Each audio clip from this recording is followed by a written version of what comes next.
মেৰাপানীৰ Punjab national বেংকত গ্ৰাহকৰ ধন হৰলুকি।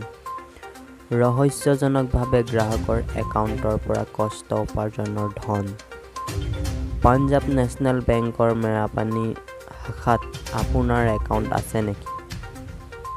তেনেহ'লে সাৱধান হওক, যিকোনো মুহূৰ্ততে নোহোৱা হ'ব পাৰে আপোনাৰ কষ্ট উপাৰ্জনৰ ধন। পাঞ্জাৱ নেচনেল বেংকৰ মেৰাপানী শাখাৰ গ্ৰাহকৰ অজ্ঞাতে একাউণ্টৰ পৰা হৰলুকি হৈছে হাজাৰ হাজাৰ ধন।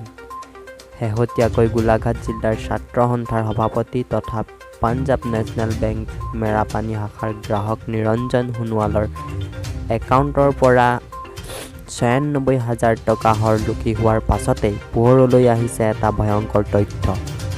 কেৱল ইমানেই নহয়, মেৰাপানীৰ ৰামপুৰ ভেলগুৰি বহু ব্যক্তিৰ একাউণ্টৰ পৰা নোহোৱা হৈছে হাজাৰ হাজাৰ টকা।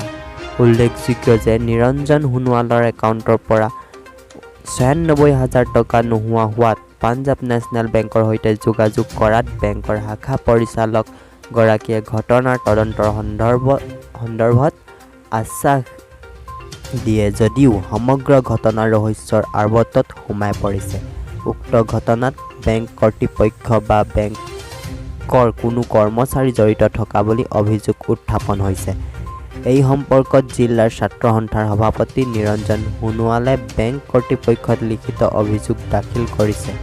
পৰৱৰ্তী সময়তহে স্পষ্ট হ'ব গ্ৰাহকৰ কষ্ট উপাৰ্জনৰ হৰলুকি ঘটনাত কোন কোন জড়িত আছে।